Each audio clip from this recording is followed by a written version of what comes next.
লোক এক একটা খাঁচায়, আমাদের ধারণা ওখানে অনেক লোক, প্রায় 300-400 উপরে লোক হবে। এই প্রতিটা বাংলাদেশে র্যাবের যত জায়গা আছে সব র্যাবের জায়গাগুলো তদন্ত করা উচিত, এবং সব জায়গায় এই আইনা সেল আছে। শুধু ডিজিএফআইতে আছে তা না, র্যাবের প্রতিটা জায়গায় আছে এই তস্তারিং, এবং কোটি কোটি টাকার বিনিময় জীবন ভিক্ষা। আপনার কাছে যদি টাকা দিতে পারেন আপনার জীবন, আমাকে বলছে যে যদি টাকা না দাও ইলেকট্রিক মিডিয়া কভার মিডিয়ার সামনে ইয়াবা মাদক দ্রব্য অস্ত্র নিয়ে আমাকে মিডিয়াতে আনবে, মিডিয়ার সামনে আইনে দেখাবে যে আমি একজন মাদক ব্যবসায়ী, আমি একজন অস্ত্র ব্যবসায়ী, এটা দেখাইয়ে দেখাবে।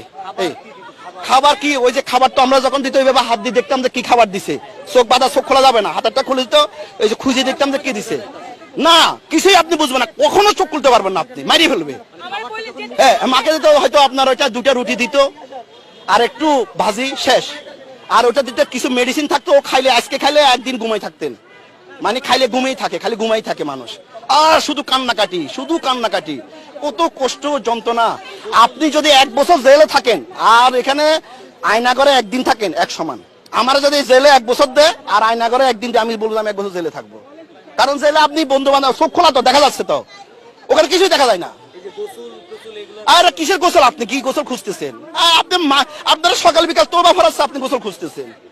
ও ট্র্যাজেডিক ঘটনা। এই জন্য যারা এখানে আজকে প্রশাসনের লোক আছে, প্রশাসনের সব লোকের আয়না করে নিয়ে একদিন রাখা উচিত আমার মতে, কারণ এখানে সবাই